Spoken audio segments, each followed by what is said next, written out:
conference today, and thanks for everyone for coming out. And before we get started, I really want to thank the Arrowhead Center here at NMSU. They've just done a lot of work with us.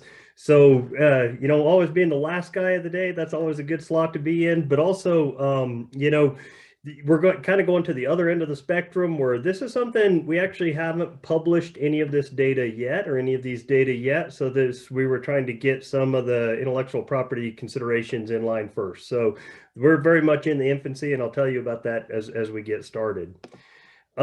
So I've been working with our PhD student, Victor Flores. We really haven't had anything in terms of grant money. This is sort of a culmination of probably close to 8 to 10 years worth of work that we finally were able to identify something that we think will be helpful to the industry. And so with that, I'm going to jump right into what we've identified. And I always hate putting these kind of pictures on there, but that's the nasty business of beef production, if you will.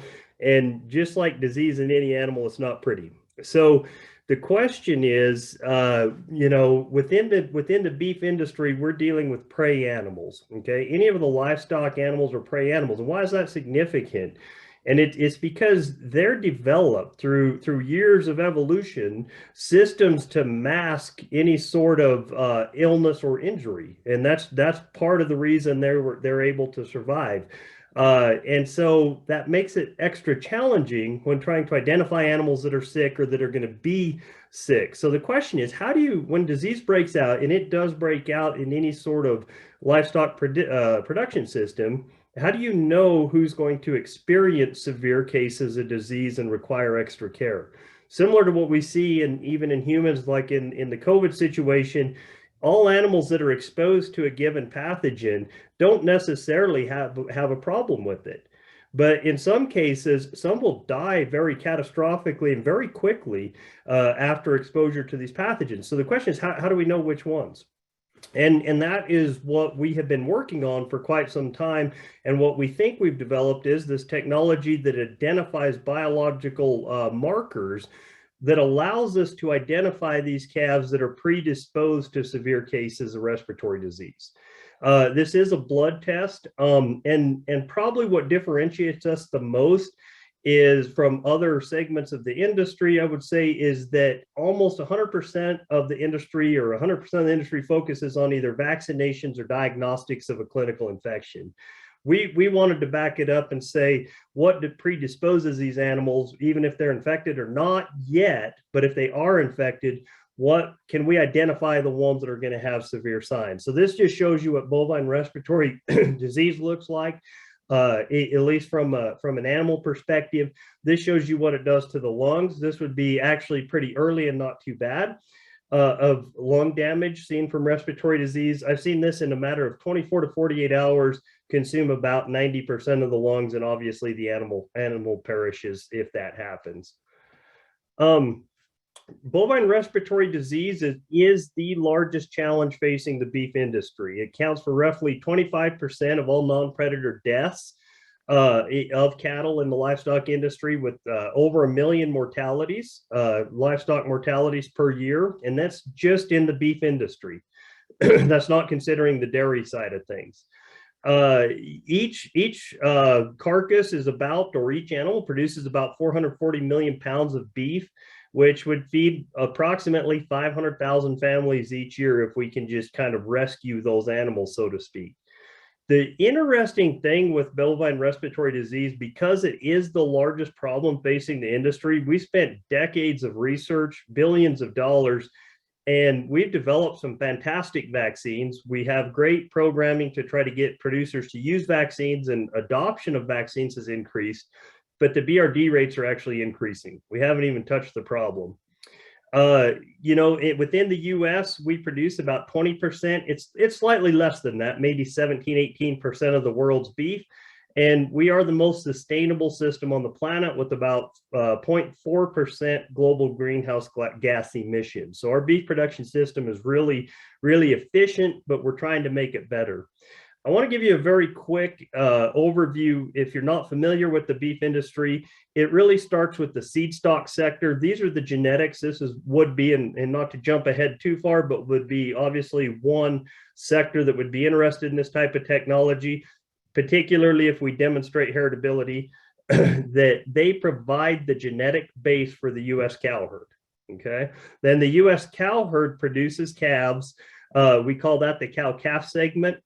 The calves then leave the ranch and they enter into a stocker operation, usually prior to entering a feedlot where they're finished prior to slaughter, and then on to the consumer and the retail side. So all segments of this industry experience bovine respiratory disease in some capacity. And again, we're omitting the dairy industry just for ease of time and talking strictly about the beef industry at the moment. So each segment will experience beef industry, resulting in those million mortalities per year. So currently, there's really no way to identify animals that are susceptible to severe cases. We can work on ways to diagnose animals that are infected, but we can't really identify which ones, if they are infected, are going to have a problem. Okay. And so with this, we talked about the seed stock segment of the industry. Can we identify bulls perhaps that are genetically predisposed to having calves that are resistant to bovine respiratory disease? We can enhance food security, promote the sustainability by simply reducing the number of deaths within the production system. That allows more outputs. Every time an animal dies within the system, that's essentially a waste of our greenhouse gas emissions, right? We've heard a few talks earlier today about antibiotic resistance. Sometimes the animal agriculture industries come under scrutiny, if you will, for their antibiotic use and perhaps leading to antibiotic resistant bacteria. Identifying these animals ahead of time will help alleviate some of the use of these antibiotics. And of course, the really big challenge with this, and I've been involved in a lot of studies where we've sampled, for instance, we're trying to do bovine respiratory disease work. We'll bring in a set of, one set that I can think of, we brought in 300 calves. And in that particular set, none of them got sick. So we wasted a huge amount of money and we couldn't do any further research. On the flip side, I've been involved with some sets of calves that came in and 20% of them died within 3 weeks. And so the variability also challenges the research and advancement areas. So this can also be used just in the research realm. So we have a lot of the segments within the beef industry. And then what's not up here, of course, is the research segment that we could target as well. As of January, the U.S. cattle inventory is down just a little bit. It's about 92 million head. That normally goes up to about 94 or 95, but due to drought, we're down to about 92 million head. There's 35 million calves produced each year. There's about 14 million on feed. The beef market in 2020 was about 332 billion and is projected to increase. The industry will, they have a plan to hit net zero emissions by 2030. I think they will do that. This technology can contribute to that by reducing cattle deaths. We didn't talk about, we've been specifically mentioning the U.S. beef industry, but I will say internationally, BRD or bovine respiratory disease is the largest cattle disease or largest impact cattle disease in the world. The dairy industry, for example, the way they raise their calves, the cow will have her calf, they remove the calf very early, and then it goes into a calf wrench, and they can experience 30 to 40% of those calves may experience respiratory disease at some point in their life. And then does this translate to other species? Fundamentals of it, perhaps that it could. We don't have really any competitors at the moment because most of these focus strictly on identifying animals that are already sick or trying to prevent illness through vaccination technologies. This is what we found with some of our work. We basically tested calves as they entered the feedlot. So this is at arrival prior to any clinical symptom. So they didn't really have any, they displayed no clinical symptoms. We had 9 calves that died within a week of this set. This particular set, And what it shows is our biological marker. This is those that suffered death shortly after entering the feedlot. And these are those that didn't have a problem. These are calves that required a little bit of treatment. That's what the T stands for respiratory disease. But again, these catastrophic cases of bovine respiratory disease showed a significant marker, if you will, within this test. So with this test, and if we set the cutoff fairly stringent, we were able to identify 6 of the 9.